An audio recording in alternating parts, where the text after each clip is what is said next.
Hi guys, bakit mo pinupuri si Lord sa buhay mo? Bakit mo siya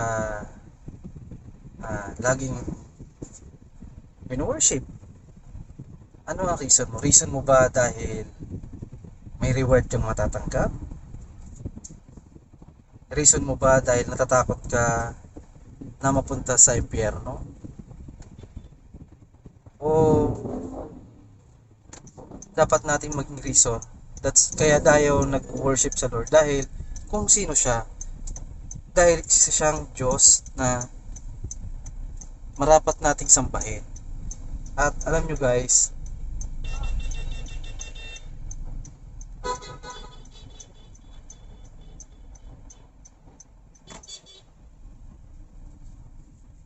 alam nyo guys, purihin natin ang Diyos dahil siya ay isang Diyos. Hindi dahil may reward tayong matatanggap, dahil takot tayo mapunta sa impyerno, kundi marapat natin siyang sambahin sa espiritu at sa katotohanan. Kasi siya ang hari, siya ang source ng lahat ng bagay.